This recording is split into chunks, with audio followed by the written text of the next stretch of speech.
Assalamualaikum warahmatullahi wabarakatuh. Saya Salwa dengan NPM 0721012541 dengan rekan saya. Saya Mila Holisa dengan NPM 0721012421. Pada pertemuan hari ini, materi yang akan kita bahas adalah aliran-aliran pendidikan. Kemampuan akhir yang diharapkan dimiliki oleh mahasiswa adalah mahasiswa mampu menjelaskan aliran klasik dan gerakan baru dalam pendidikan, serta mahasiswa mampu menjelaskan tentang aliran pokok pendidikan yang ada di Indonesia. Yang pertama, pengertian aliran-aliran pendidikan. Pendidikan secara umum diartikan sebagai usaha manusia untuk membina kepribadiannya sesuai dengan nilai-nilai dan budaya masyarakat. Menurut Tirta Harja dan Sulo, aliran-aliran pendidikan telah dimulai sejak awal hidup manusia, karena setiap kelompok selalu dihadapkan dengan generasi mudanya yang memerlukan pendidikan yang lebih baik dari orang tuanya. Jadi, sejak dulu, kini maupun masa depan, pendidikan itu selalu mengalami perkembangan seiring dengan perkembangan sosial, budaya, ilmu pengetahuan, dan teknologi. Dari pendapat tersebut, berkembang menjadi beberapa pemikiran lain yang lebih modern, sehingga memunculkan suatu aliran yang membahas permasalahan pendidikan yang dikenal dengan aliran-aliran pendidikan. Jadi, aliran-aliran pendidikan adalah berbagai pemikiran pendidikan terdahulu yang ditanggapi pro kontra pemikiran selanjutnya sehingga berlangsung proses diskusi yang berkepanjangan. Berdasarkan pemikiran-pemikiran tersebut, maka muncullah macam-macam aliran pendidikan, yaitu aliran pendidikan klasik dan aliran pendidikan modern. Pemahaman mengenai aliran pendidikan klasik terdapat beberapa pendapat yang berbeda. Aliran-aliran klasik tersebut dibagi menjadi 4. Yang pertama adalah aliran pendidikan nativisme. Menurut Arthur Schopenhauer, seorang filosof Jerman, mengatakan nativisme berasal dari kata natif yang artinya terlahir atau asal. Aliran nativisme menganggap jika seorang anak terlahir dengan membawa pembawaan tersendiri dan pendidikan dari luar tidak akan berpengaruh pada berkembangnya anak. Nativisme cenderung percaya jika pendidikan tumbuh seiring tumbuhnya anak, sehingga jika menginginkan seorang anak menjadi baik, maka perlu memperbaiki pembawaan orang tuanya, karena orang tualah yang mewariskan pembawaan tersebut kepada anak-anaknya. Aliran ini dinilai kurang menghargai pembinaan pendidikan, walaupun para ahli membenarkan aliran nativis karena konsep ini menunjukkan berbagai kesamaan antara orang tua dengan anak-anaknya. Yang kedua, aliran pendidikan naturalisme. Natura berarti alam. Naturalis hampir sama dengan nativisme, hanya saja lebih mempercayai jika berkembangnya anak tergantung pembawaan dan kepribadian yang dimilikinya. Aliran naturalis dipelopori oleh Jean-Jacques Rousseau yang mengatakan segala sesuatu adalah baik ketika keluar dari alam dan segala sesuatu menjadi jelek manakala ia sudah berada di tangan manusia. Rousseau menciptakan konsep pendidikan yang memiliki ciri-ciri sebagai berikut. 1. Segalanya berkembang dari alam. 2. Perkembangan alam serba teratur, bertahap, dan tidak melompat-lompat. 3. Alam tidak tergesa-gesa dalam mengembangkan bawaan anak, sembari menunggu waktu, sembari melakukan persiapan. Yang ketiga, aliran pendidikan empirisme. Empirisme berasal dari kata empire yang berarti pengalaman. Aliran yang dipelopori oleh John Locke ini menganut paham bahwa masa perkembangan anak menjadi dewasa dipengaruhi oleh lingkungan. Manusia lahir dan menjadi pribadi yang baik bila dididik dengan benar. Begitu pula sebaliknya, jika manusia lahir menjadi pribadi yang baik dan bila dididik dengan tidak benar, maka manusia itu akan menjadi buruk. Pendapat kaum empiris ini dikenal dengan nama optimisme pedagogik, yang artinya upaya pendidikan menghasilkan hal yang optimis sehingga pembawaan tidak berpengaruh sama sekali. Yang keempat, aliran pendidikan konvergensi. Aliran konvergensi merupakan gabungan dari nativisme dan empirisme. William Stern berpendapat bahwa pembawaan dan lingkungan mempunyai peran penting dalam pertumbuhan anak. Pembawaan anak yang dibawa sejak lahir tidak dapat berkembang tanpa pendidikan. Oleh sebab itu, dalam aliran konvergensi dapat dijelaskan beberapa hal, yaitu Pertama, pendidikan dapat diberikan kepada semua orang. Kedua, pendidikan diartikan sebagai pertolongan. Ketiga, hasil pendidikan tergantung dari pembawaan dan lingkungan. Kemudian ada aliran pendidikan modern. Menurut Mutiara Harjo, macam-macam aliran pendidikan modern di Indonesia dibagi menjadi 4 sebagai berikut. Yang pertama, progresivisme. Progresivisme merupakan gerakan pendidikan yang berpusat pada anak atau child center dan bukan pada guru. Tujuan pendidikannya untuk melatih anak agar dapat bekerja secara sistematis, mencintai pekerjaannya, dan bekerja dengan otak serta hatinya. Dengan kurikulum yang digunakan adalah kurikulum berisi pengalaman atau kegiatan yang diminati oleh setiap peserta didik.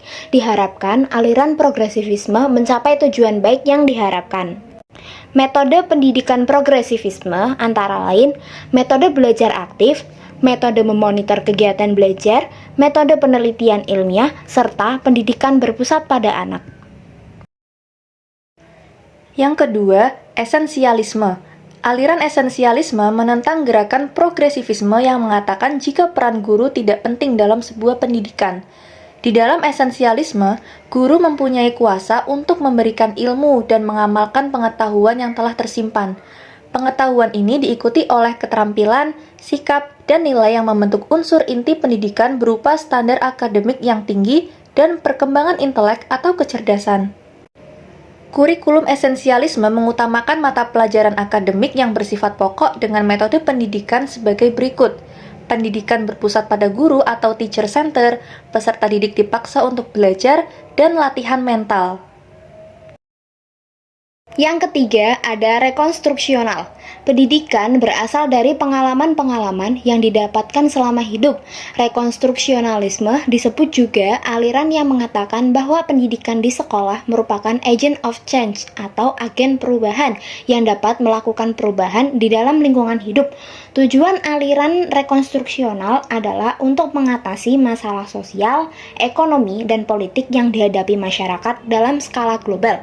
Sedangkan kurikulumnya berisi tentang solusi-solusi yang dibutuhkan masyarakat untuk menghadapi masalah masa depan. Yang keempat, ada perennialisme.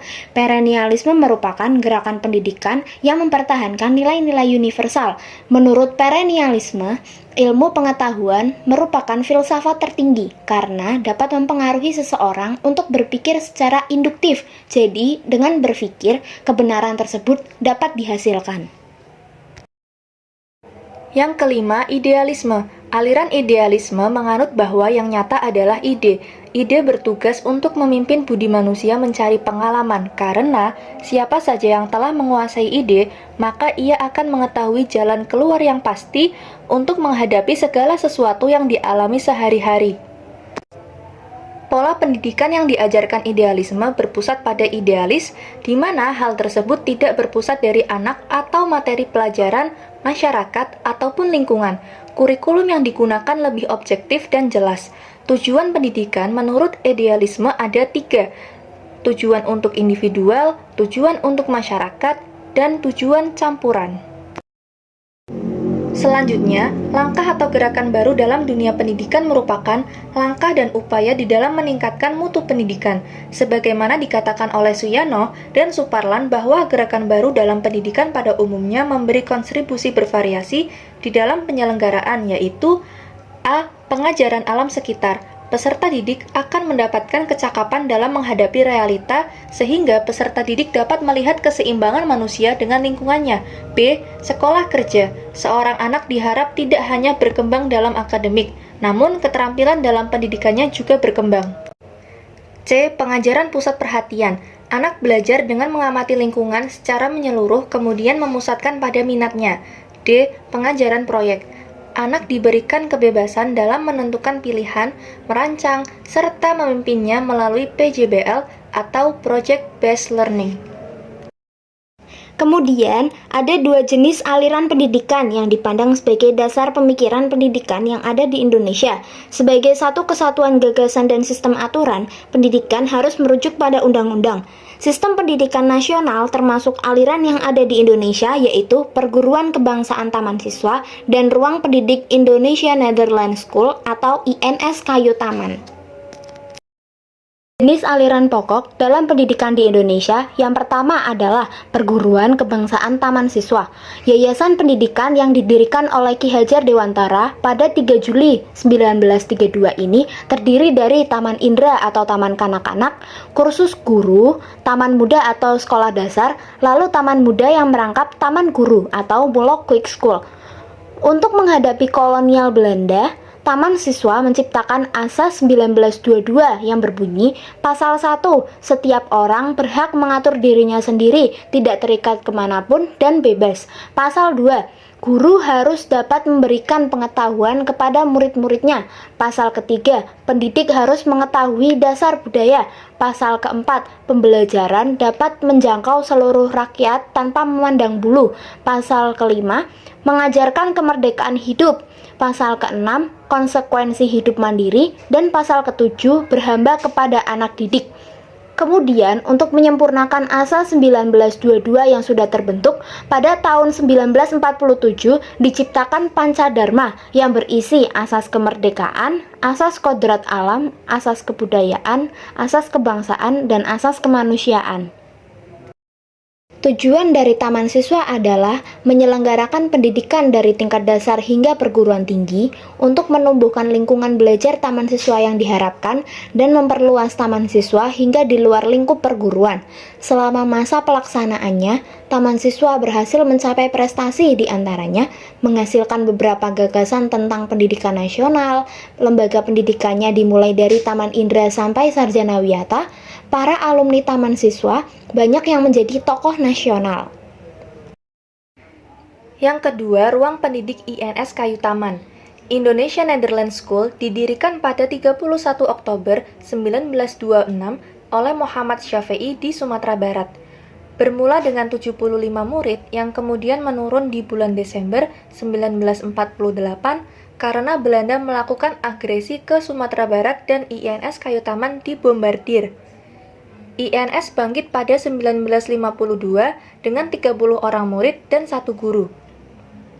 Ruang pendidik INS Kayu Taman memiliki asas sebagai berikut: berpikir logis dan rasional, aktif dalam kegiatan, sebagai pendidik di masyarakat, memberikan perhatian pada pembawaan anak, dan menentang intelektualisme.